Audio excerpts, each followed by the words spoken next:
Ahoy friends, it's First Mate Stephanie here, welcoming you to the first edition of the weekly ship brief from the Tales from the Ship podcast. This segment is where we will catch you up on everything happening across the world all in one smooth sailing segment. Starting off with Carnival, they made big waves this week announcing their new loyalty program, Carnival Rewards, which will be replacing their long-standing VIFP club, launching June 1st, 2026.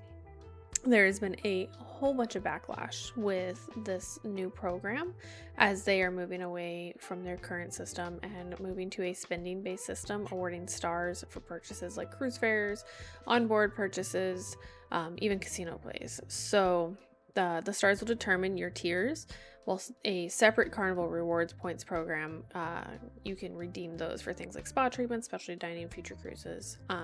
But there's been a lot of backlash from longtime cruisers who feel that their lifetime elite status is now being devalued.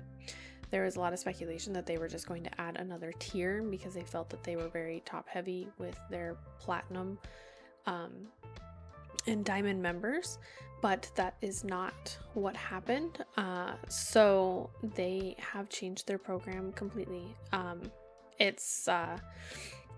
read a lot online about the various feelings of individuals who cruise a lot on Carnival, and they are super upset. So there will be more to come from Carnival on that, and to see if maybe they're going to take it back, or if they're going to revamp it or something to make their loyal cruisers happier.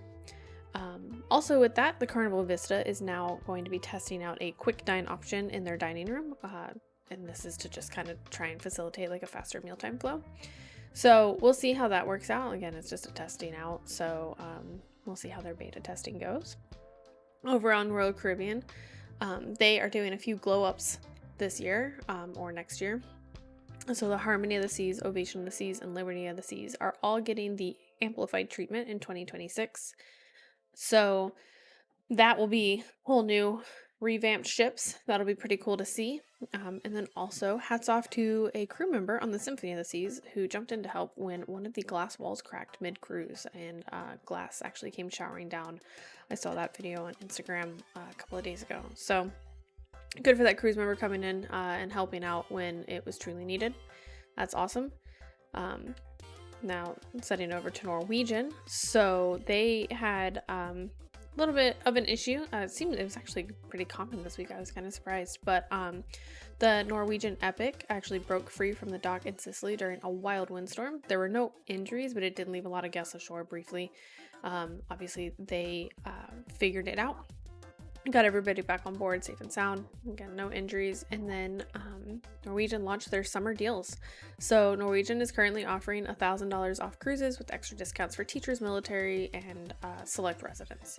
So definitely go check those out.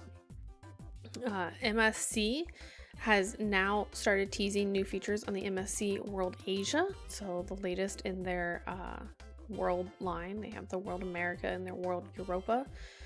And they've got a couple more coming out, so pretty excited for that. So that will arrive in late 2025. They also had, kind of like Norwegian, they had a close call with the MSC Seascape that broke loose during windy weather at Ocean Key. So again, no injuries, everybody's fine. It just left people stuck ashore for a little bit longer than they had planned, but no harm, no foul. Princess Cruises, they set off on the Crown Princess for her 113-day world voyage. So that was a lot of fun, but it started out kind of rough with the seas were a little bit rough, and they listed about 7 degrees. But again, nobody was hurt, so we always love that. That would be pretty crazy to experience, and that's as somebody who's been on a cruise during a hurricane. Let's see, the Celebrity Cruises, they also had a one of their ships, the Celebrity Edge, broke free from their dock during a wind squall in Juneau, so no damage done, nobody injured, nothing. And they are currently rolling out some repositioning cruises, so check those out. That's a great way to get a pretty good deal on cruises. So they've got some going from Hawaii to Australia and then Europe to Florida. So lots and lots of sea days on those, and generally they're pretty low price because you have to make your way either to Europe to Florida or Hawaii to Australia. Disney is trying to make cruising a little bit more affordable for those who want to go on a Disney cruise. So they are actually taking back their booking deposits and lowering them from 20% to 10%. So you can lock it in, and then you just have your payment plan, or you have until your payoff date. So that is pretty cool. I really like to hear that from Disney. I would love to go on a Disney cruise, but it's just generally it's out of my reach right now. It seems like a great time. And then they're also adding a couple more adult dining areas, which is pretty cool, but they are going to cost a little bit more. So that will be if you're going on the Disney cruises and you are looking for the adult dining, it is there, but it is going up in price a little bit. I feel like everything's going up in price. So but at least they're lowering down their deposits, which will help make that initial lock-in of that cruise more of a reality for a lot of people. So we had another one on Holland America. So the Westerdam broke loose in Alaska, again due to wind. Nobody was injured, everybody's fine, but pretty crazy. And Holland America is actually expanding in Europe, which makes sense, with the Westerdam heading to the northern waters in 2027. So that'll be pretty cool to see them growing a little bit more.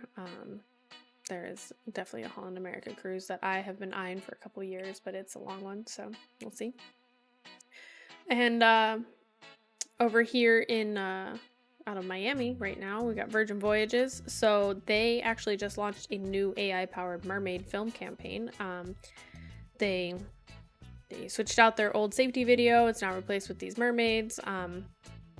Pretty interesting. Goes over obviously all the safety, but then their new commercials that are coming out are also all mermaid theme with their mermaids, their AI powered mermaids. So I think that'll be interesting to see if there is any backlash from people, because a lot of times using AI when it comes in the creative sphere, there is some backlash there when you have people who could do that, but we'll see how that goes. I really enjoyed the mermaid safety film.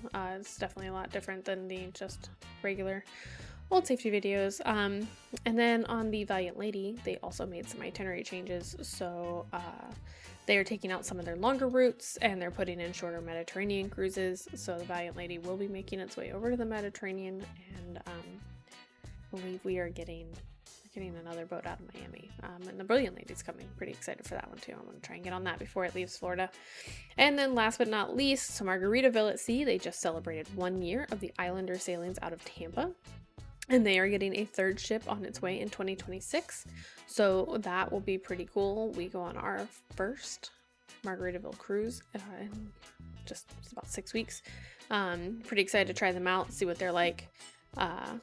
So that is your cruise news for the week. If the sea had a newspaper, this would be it. So don't forget to subscribe, share, and join us next week for more tales from the ship.